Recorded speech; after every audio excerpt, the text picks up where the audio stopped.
Hi there. Today I'm going to talk about a drill which comes from Goju-Kai karate, which is the Japanese form of Goju-Ryu, and it was devised by the famed master Gogen Yamaguchi, known far and wide as the Cat.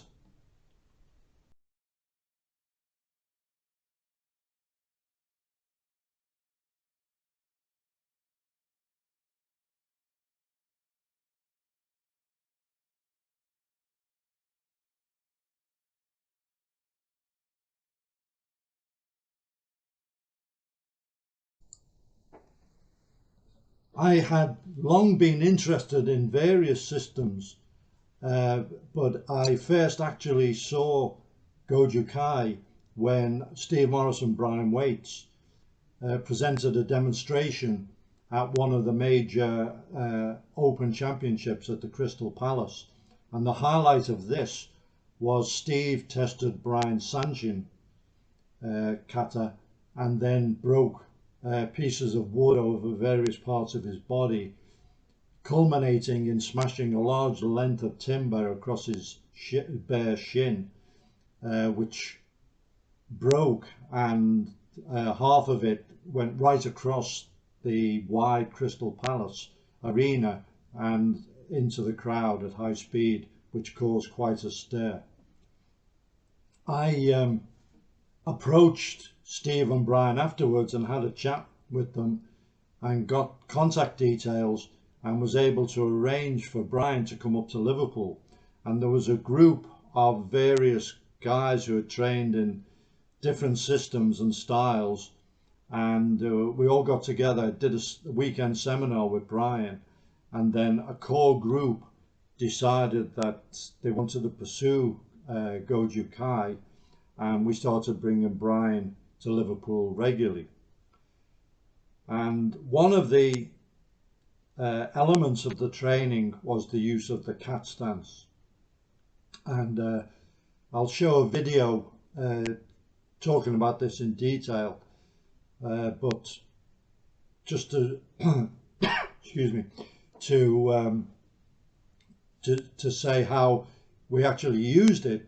A lot of the Goju-Kai sparring was done from the cat stance, and it was designed for close-in work. It was designed for narrow confined areas, Japanese corridors and so on, and it was a pretty street relevant method. One of the drills that Brian had us do was you and your partner would both stand in cat stance, and you would kick to the inside of his thigh, a full force using your instep, trying to move his leg so to give access to a groin strike. And his job was to take the strike without moving an inch, and then he'd kick you, and this would go on for some time. It was highly painful. Paddy Phillips and I used to absolutely lap it up, and we do this endlessly, and it was a really good way of strengthening your spirit. You couldn't pay me to do that now.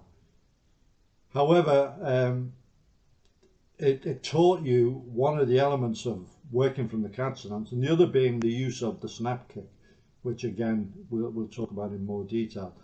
But you did so many repetitions both on the kick bag and with control on your partner that it became installed as a deep program. The ability to drop into a cat stance and kick someone in the groin very, very quickly was really a core part of Goju-Kai. Then, not too long after, Gary Spiers, who Terry had met in 1970 in Japan, came over, and that gave us another phase of our training.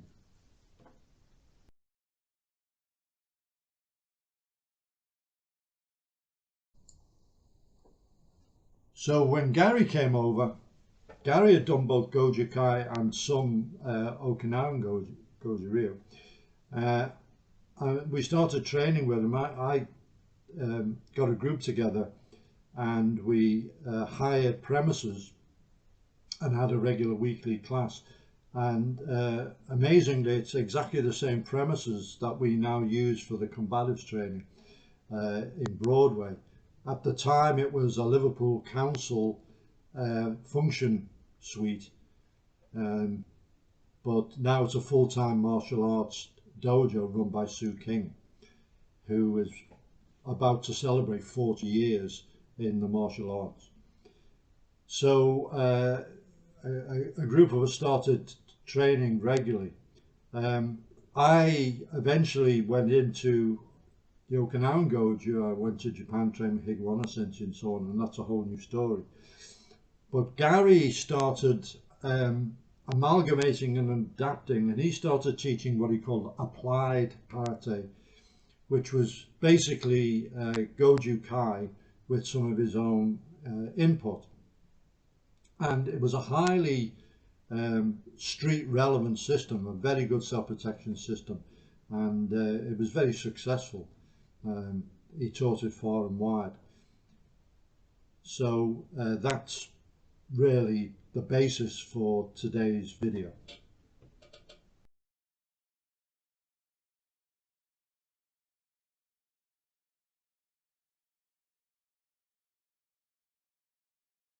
So this is used when someone is aggressively coming towards you. You drop into the cat stance, okay?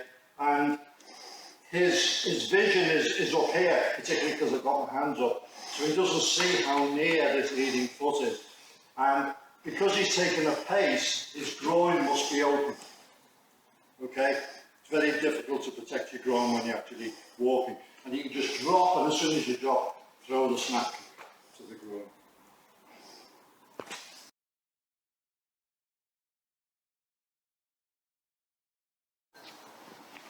Go.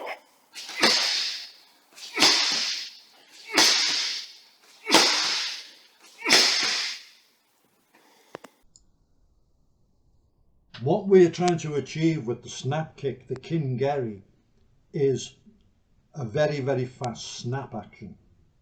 We're not trying to drive through the target, we're trying to strike the target, which is the testicles, in a way that causes testicular shock, and it's best done with a very fast, whippy, snappy, retracting action. If there was a balloon floating in the air and you wanted to burst it, you wouldn't use a penetrating through action, a pushing action. You would use a very, very fast action trying to burst it, and that's similar to what you're doing with the groin kick. Generally speaking, males are very, very aware of the vulnerability of the groin, and most normal kicks, soccer type kicks, and even the normal karate mae-geris, which come from a raised knee, are very easily picked up visually, and the hands go to them and in a protective manner. The Kin-Geri, the groin kick, comes from the low line and is there and back before the guy has a chance to react, ideally. And done properly, with the right amount of snap, it can drop the guy.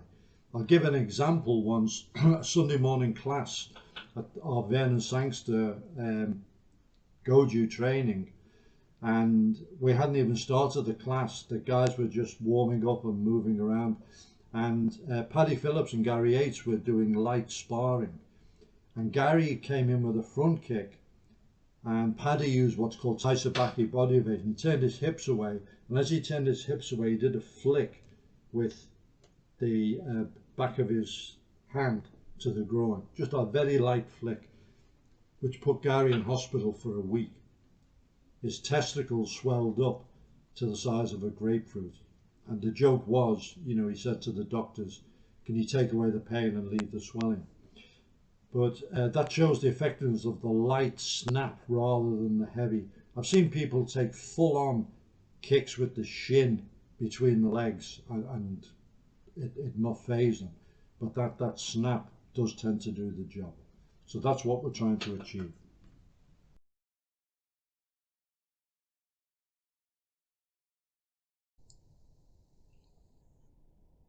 Now, even though I was doing Okinawan Goju, which is somewhat different from Goju-Kai in many, many ways, rather more dynamic system actually.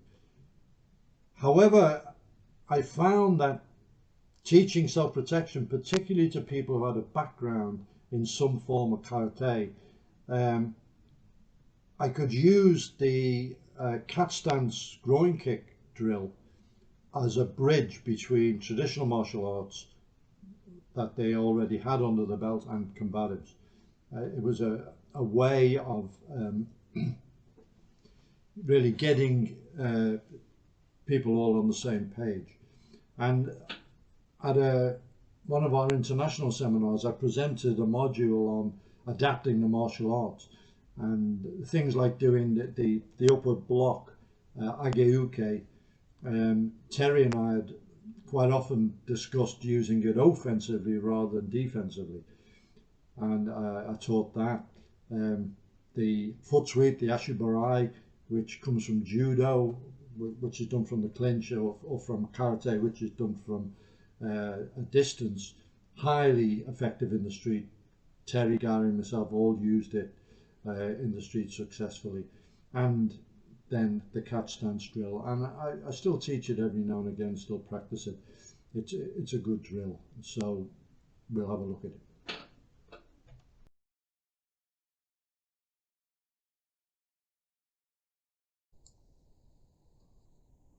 I once saw Gary use the groin kick spontaneously.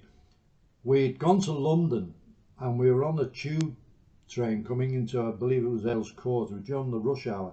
We were actually on our way to meet Steve Morris and Brian Waits to have a really good catch up. And as we got off the tube train, a city gent, the full traditional bowler hat, failed umbrella briefcase, barged into Gary quite rudely, and Gary without hesitation kicked him in the groin. And I remember seeing the tube train doors close on this guy as he doubled up in agony and slumped to the floor, thinking it was a really fun way to start a business day. And that instinctive ability to hit the groin without thinking about it is the whole core of this technique that we're talking about. Gary, in training, what he used to do, he'd get either a weight or a stick, and he would act as if he was going to hit you on the foot, and he'd say, when I say go, you kick, and if you're too slow, that stick's going to hit you. So it was to get that very fast twitch, that snap reaction, and to instill it.